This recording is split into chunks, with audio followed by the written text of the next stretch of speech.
Some leaders leave footprints, others leave libraries. You're tuning into the Authors on Mission podcast, where industry giants become literacy legends. In every episode, we talk with authors who turn their brilliance into books that transform lives. I'm Danielle Hutchinson, your host and Chief Creative Officer at Authors on Mission. Welcome to your authorship experience.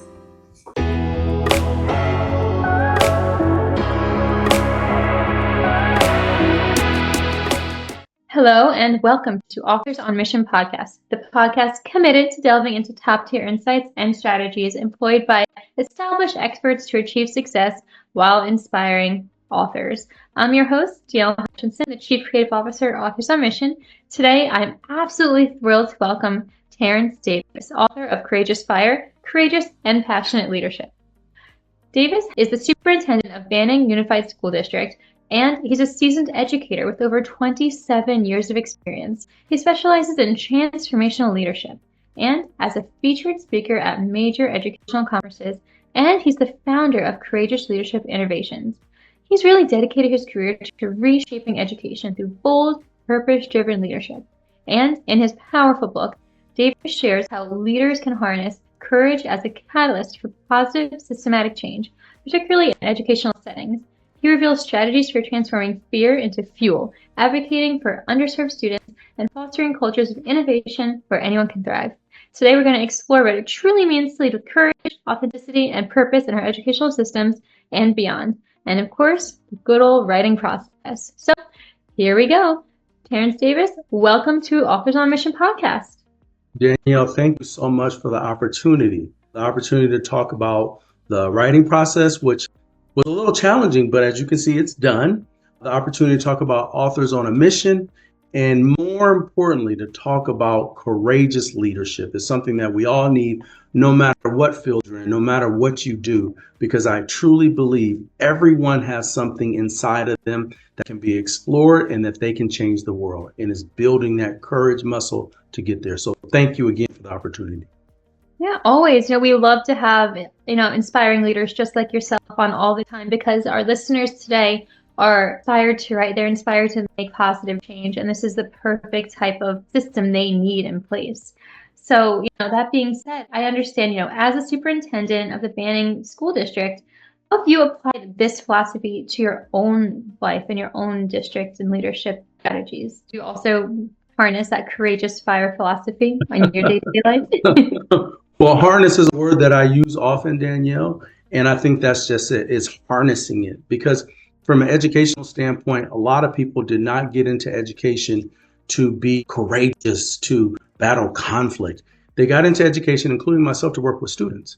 And so working with students is a great opportunity. You get to see the fruits of your work and right in front of you. But as you move through an organization, and let's say you get into a leadership position, you quickly find out that conflict is all around you, and people are just looking for leadership. They're looking for someone to take a stand, to do that in a compassionate and kind way. And that's something that I've learned over the course of my 27-year career, that it definitely takes that compassion, kindness, listening, but you have to make decisions that people may not like. And so given that, going back to the question, in the 27 years, I think I've applied it in this fashion. And this is something that was created in my process of learning several years ago, is that there's a few things. Once you have expertise in what you're doing, that gives somebody a little bit of confidence. The next piece is voice. Once you have confidence, you get comfortable with your voice. You get comfortable with speaking to others. And more importantly, people listen. Now, people don't always listen to me, but over the course of time, people listen.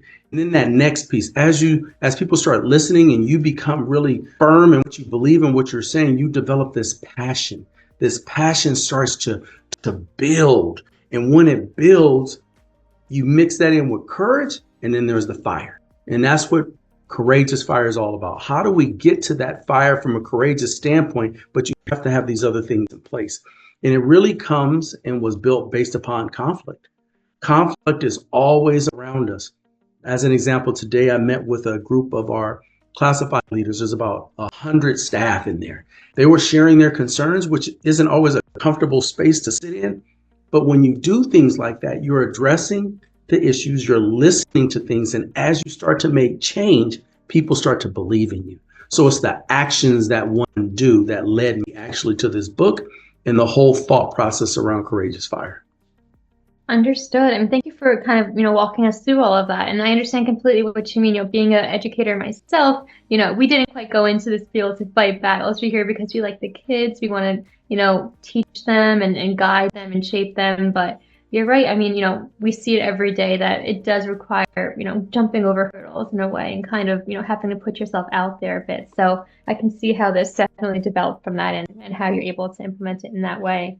Can you explain what you were just referring to there? Yeah, Sorry. so The title a couple months ago, and I did this in my previous district, I did something called listening tours, Okay. where I went out as the superintendent with our collective bargaining unit president and just spoke to staff, spoke to teachers, spoke to classified employees, just to kind of first share a little bit about what's going on in my head, what my priorities are as the leader of the district, and secondly, and more importantly, to listen. Part of being courageous means that you have to listen first before taking action. So this morning, classified staff. So these are instructional aides, bus drivers, paraprofessionals, nutrition workers. And I just opened up the floor to say, hey, what's going on in your space and how can we best support you? What are some things that you need? And so listening to that, it can be heavy, but out of it, there are some things that can be done right away. And there are some things that you have to work on. But if you're not listening, if you don't understand what's happening from the people doing the work, it makes it harder to make decisions. And in order to do that, you have to be courageous. And that's something that has been built in me for a long time that I'm able to display. And it doesn't always feel good or right. I feel like tension and anxiety sometimes. But after it's over, I know people feel like they've been heard. And here's some actions which build trust. And those are the kind of things that keep pushing Courageous Fire further. Right. Well, thank you for that. And thank you for, elaborating on that. I'm sorry the name of it kind of slipped my mind when you was asking about it. But it's great to know that you've, come up with these groups of people that can, work together and build this courageous fire in different aspects. And, it kind of shows that it extends far beyond just your book and the written word. You're involved and implementing it and teaching it, which is great. And Danielle, can I just share this? Yeah, The other thing that I've learned throughout this process is that, yes, I am an educator of 27 years.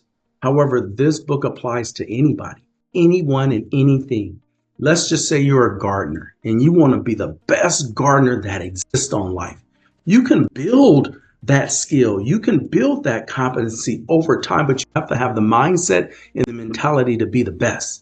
And you learn and you grow and you get to know others. Then you can be, if you will, a master gardener where you're helping others. So it's really about how one harnesses the fire inside of them, because we all have something. And then how do you develop that, see it grow to be the best? Because when you're in a space, when you're around people and they want to be the best and they listen and they understand they're not perfect, but they get better, that is a culture and climate that is going to make the most meaning for anyone involved.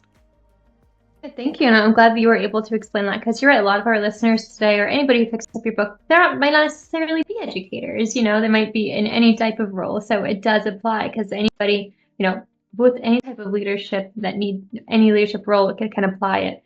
Absolutely. So I was looking through your book, and one thing I noticed is that you describe Courageous Fire as a movement, not an instruction. It's something that people have to consistently, put into place and gather others around. You say that, courageous leadership can ignite positive change, foster a culture of innovation. So would you mind sharing just like a sneak peek of some of these practical steps that you can take in order to create these environments? Thank you, Danielle. So I was thinking about an analogy of a muscle. So as an example, if you work out, let's say you're going to do leg day, or you're going to go run, or you're going to do some squats. If you do that consistently, you will see results because you're actively working on that muscle. So think of it when you don't work on your legs. So right now, I haven't worked out in a while. My legs are really kind of weak. I've been losing a little bit of weight, but they don't have muscle fiber filled.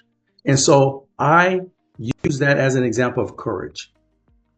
The strategy really is the more you implement and use courageous skills, the better you will get at it. How often does anyone sit in a meeting or have a conversation and they want to say something, but they don't. Or they hear something and they're like, I should say something, but I'm not. And I don't say anything because I'm afraid. I'm afraid what other people will think. I'm afraid, am I going to say it the wrong way? So just imagine the biggest takeaway from the book is practicing courage every day. What should you be doing every day to work on your courage muscle? That muscle gets stronger and stronger as you use it. Then you get into a space where you have that passion. And as I mentioned before, becoming the expert.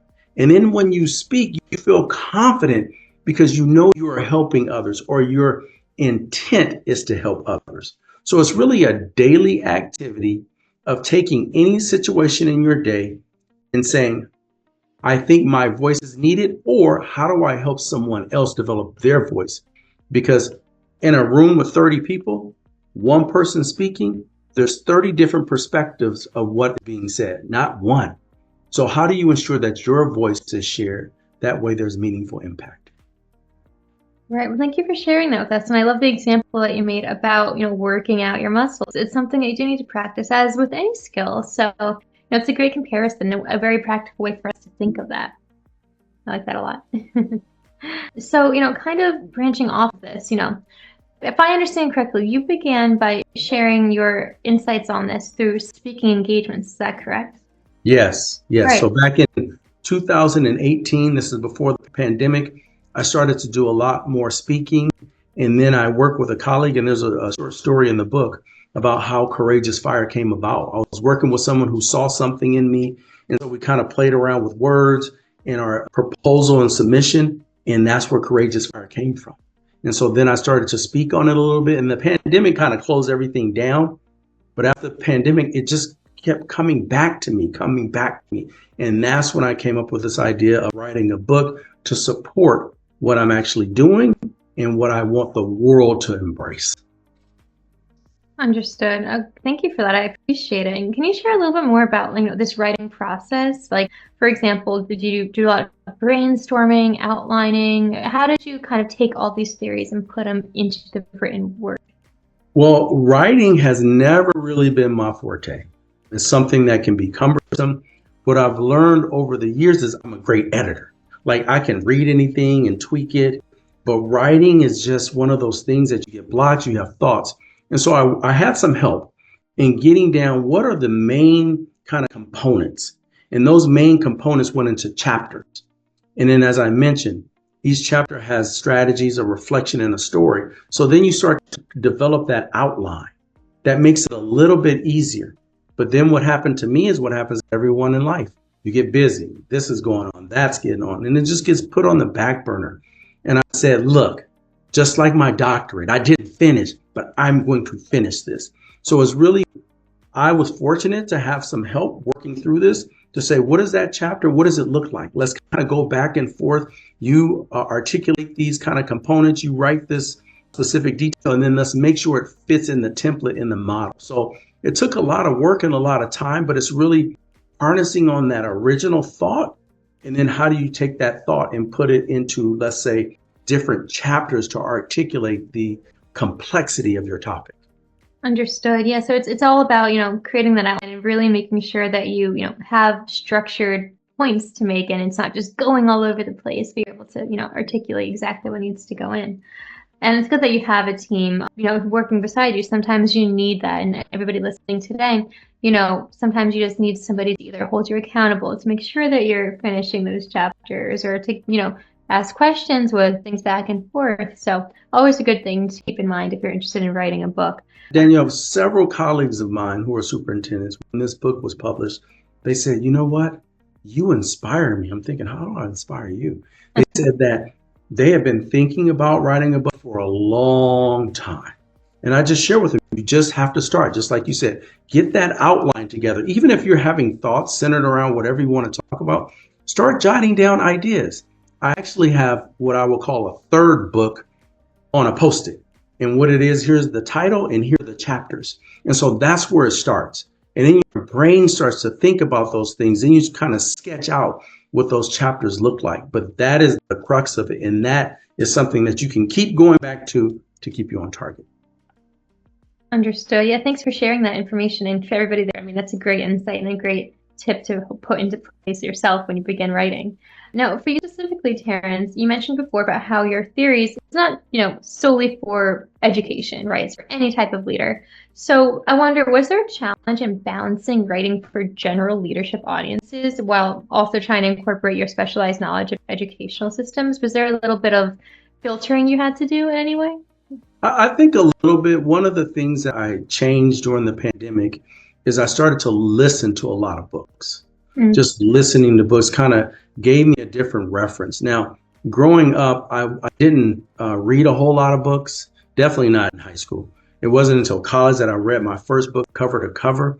But advancing from college, which was quite some time ago, to the pandemic, hearing about other thoughts and how they communicate what they believe in, the point that they're trying to get out. Now, you take that whole book, there's 10 chapters in mine. Not everyone is going to get something out of them. It's just like an album that you listen to. You may like one song or a couple songs. You're like, I really like this. So it's how do you put the information in there where it's then digestible? So I would say, going back to trying to reach a vast audience, means what are the topics? What is the climate? And what are the things that people need? And when I talk to colleagues out there who read a lot, they'll always bring up certain books. I like this book. I like that book because it have X, Y, Z. And that's what I tried to pattern it from. That way it had some appeal to people. That way they can use it as a resource. Good. Yeah, there you go. I like that you were able to, get through that filtering aspect of it and find different ways to, target to not just a specialized audience, but more general. I always like to say, speaking to one person when you write a book, but you're speaking to many people, and whoever can read it and relate to it and figure out those assets. The other thing in being an educational leader as a superintendent, you're basically responsible for a multi-million-dollar company. So in very large district, they're running up to $1 billion a year. In my case, in a smaller district, our budget is about $90 million. At the end of the day, I'm responsible for running an organization. So that really puts that business aspect into it. It's not just about education in the classroom, but it's about how we work with people, how we build capacity, and how we develop a drive. That way, that's a part of the culture. So that also helped. Understood. I like that a lot. So I'm diving more into, sort of the content of your book and your theories. My next question to you is about the element of forgiveness. You mentioned that it's a component of the courageous leadership, sort of an unexpected connection for many. How does this relate to effective leadership in terms of being forgiving to others? Yeah, that's a tough one. And there is a chapter in the book about forgiveness. And I will say that in any job that you have or any career that you have, you're going to come across some people who may have good intent, but how they come across, how they say things, or the impact to you can be a little damaging.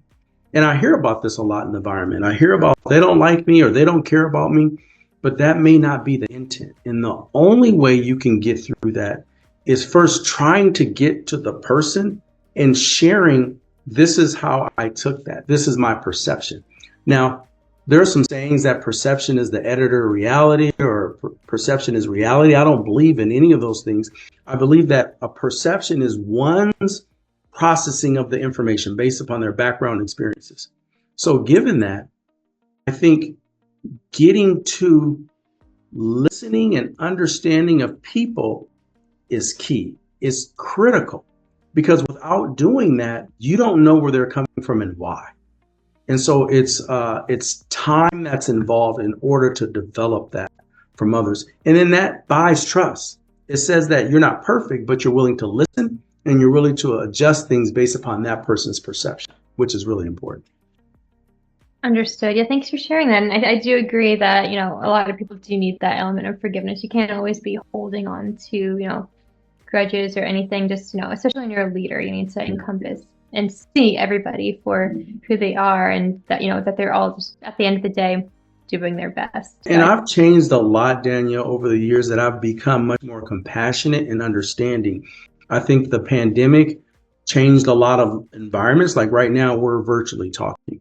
Before that, there was a little bit of that, like Skype or something, but now much more so. So in previous years, it was work. Everyone has to work. And then I think the pandemic opened up the eyes of people to say, listen, I only live once and I have to take care of myself and I have to take care of my family. And these things come up that I should be showing a priority to. So as a leader, I can't get mad at someone for taking off to take care of their student, even though the work has been done. I have to be compassionate. I have to have understanding.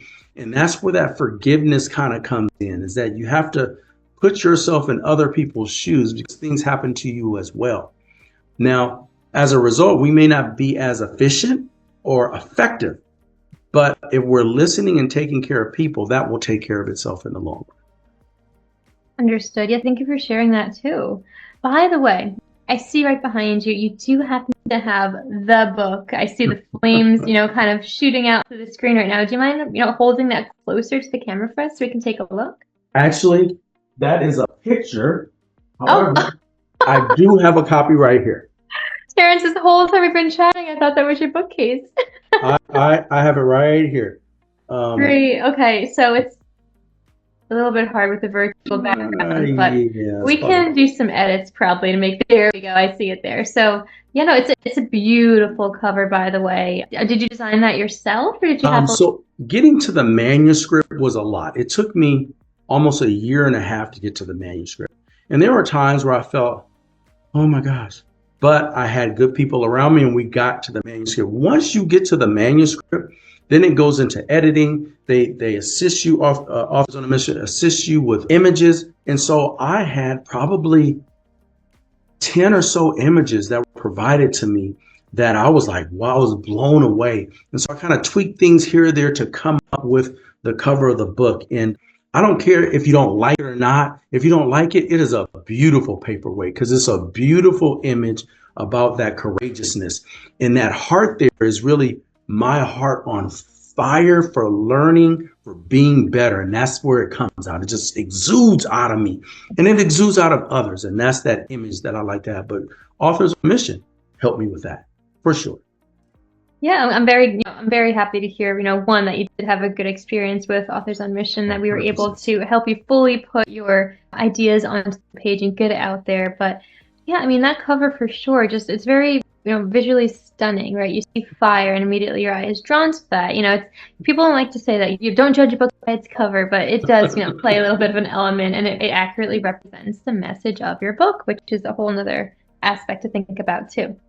So my next question to you, Terrence, well, first off, I want to kind of touch upon, you mentioned before that you were doing speaking engagements and you still are, correct? And you're also offering coaching services. Would you mind sharing a little bit about that with our listeners today in case they're interested in learning a little bit more about courageous leadership and how to implement that in their own lives? Yes. So again, this started as doing like sessions, going to a conference, putting in a proposal.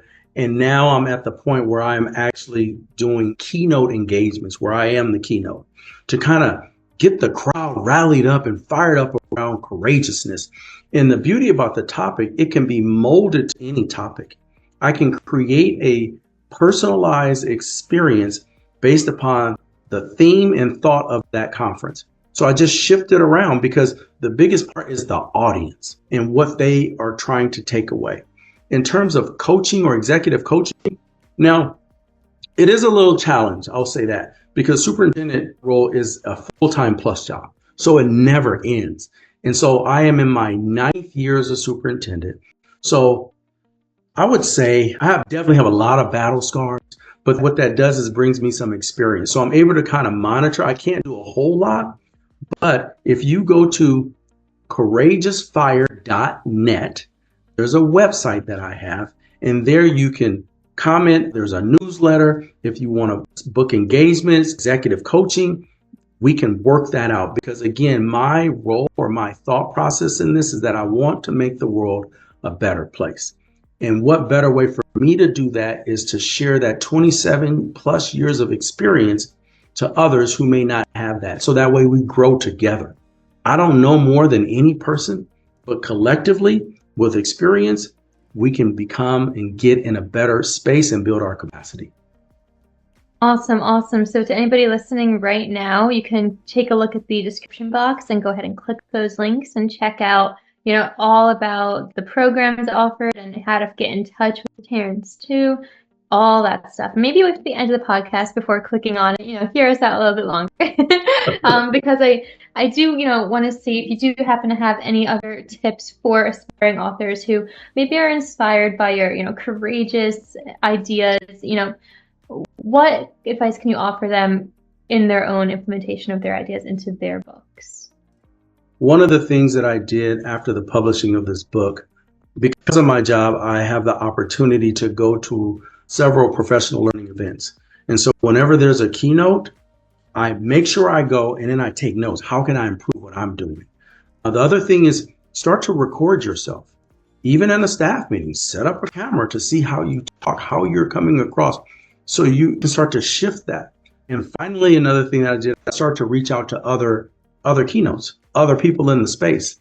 And most of the time, people are more willing to meet with you. And that's where you really learn from people who are doing the work now. What are the skills? What are the tips? How did you get here? And everyone has a different pathway. So the more I learn about it from others, the better I can refine my skills and my craft to keep moving forward. Now, Danielle, let me say this. My goal is to transition from this job to doing Courageous Fire full time. Now, I know it may not look like it, but I can start collecting a retirement in the public education system in 2 years, believe it or not. So I have this window of time where I'm developing my skills, continue to learn, really want to do this for the rest of my life. Not just, for another 5 years, but I want to help people be successful based upon the skills and abilities that they have inside of them. Awesome. And, that's an amazing dream and something that you're very close to attaining too. And all it took is just that one push, right? Just finally getting it onto the page. And I'm sure you're laughing. It probably wasn't that easy. Like I just said, all it takes. It takes a lot. I know. But it can be done. It can be done. If I can do anything, anyone can do it. I know that for sure. Yeah, I like that. And I can see why everybody who comes to your events and read your books is so inspired, because not only, are they feeling more courageous based on what you're saying, but, the way that you're talking, your enthusiasm for your passion behind it, just contagious. I want to give everything that I have in me to others. And when I speak, this is not just at an event or a keynote. This is when I speak to our team, our staff, our parents. I just want to impose upon people that I see them. I see them, I hear them, and I want the best and better. That doesn't mean I'm the best, but I know I can be a part of developing others and being their best. And I think when you do that, when you make that human connection, no matter what it is, people look up, people open up. And that's what we need. We need people open and not closed. I like that a lot. Yeah, keep people open-minded, open hearts, all of that. Yes. So as we start to wrap up today, what's next for you, Terrence? I think I've heard you mention before that you have an idea for another book coming out. Is that correct? Is that what's up next on the horizon? Yes, I want to leave our educational system with some insight. Public education in the nation, if you will, has been a challenge. But here's the thing. There are a lot of positive things that are going on in our system, and that story is not being told. There's a lot of challenges that people don't talk about because they don't know exactly the process between the federal government, the state, and then what happens at a school district. And so there's this frustration that is there. And what I found where I am is once you start talking about it, once you have a level of transparency and honesty and telling it from your perspective, people do give grace. But I will say our students, where I work now in California, in the country, there are a lot of students doing outstanding things, but no one doesn't necessarily talk about it. We're hearing the negative talk by the people that are not in the system. And so that third book that I have really is dealing with behind the scenes of how legislation, how decisions and policies impact and have unintended consequences in the system, and what we can do to continue to focus on the positivity that's happening in our schools. Thank you so much for sharing that. That's really exciting, and that's something that we can all kind of be on the lookout for too. So yeah, as we start to wrap up today, it's been an amazingly insightful conversation. We've learned a lot, and you did share a lot of great tips for writers and leaders alike. I'm wondering, perhaps, as a challenge to you, as one last thing here, do you have any bits of homework that our listeners could take home with them today? Aside from checking out Courageous Leadership itself, something they can implement tonight to kind of set themselves on the right path for being more courageous in their Yes, leadership. absolutely. So definitely to get the infectious bug of courageous fire for sure. That way you start to embed that in you. But I would say just overall, not even pertaining to education, just in terms of leadership, and everyone can be a leader. But it's really surrounding yourself with positive things that are going to build your capacity. So feeding yourself in terms of nourishment for your body isn't just food. It's what you read. It's what you listen to. It's who you surround yourself with. So I know our world has drastically changed. I want to call it 15 years ago. That's the invention of the smartphone. And as a result of that, our social media now is like this. Boop, boop. It's all over the place. We receive so many messages. So one bit of advice that I would share with you is if you want to be the best at whatever that is, a basketball player, a gardener, a pilot, feed yourself with information about people who are the best. Find the best in that genre. Follow them. Read their information. Learn from them. In that way, you can collectively create kind of this group around you that's positive. Because I'll tell you this, what we focus on expands. If we focus on negativity, that's going to expand. We focus on positivity and courageousness, that will expand and that will set you apart. And more importantly, it will have a profound impact on the people around you so that way they can be better. I love it. I love it. And, again, just the way that you express these ideas, it really not only, is inspiring in the content in this powerful message, but just your passion behind it. It's just incredible. So, to everybody listening today, take that as a great piece of advice, bring it home with you today. And in addition to all the other insights that we've learned, and if you're inspired by these words, you can also pick up the book and, check out the website. All the links are going to be in the description box. And, with that brings us to the end of another inspiring episode of Authors on Mission podcast. Terrence, thank you for sharing your wisdom, your educational leadership journey, and your courageous fire with our audience today. To our listeners, remember that embracing courage isn't about personal development. It's about creating lasting positive change in our organizations and our communities. And as Terrence Davis has shown us through his work, we all have that courageous fire within us. We just need to ignite it and use it to transform our leadership approach.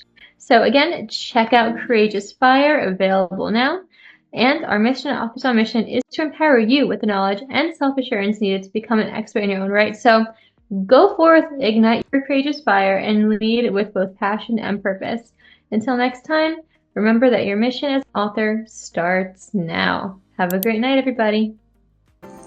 This is Danielle Hutchinson reminding you that somewhere, someone needs the book that only you can write.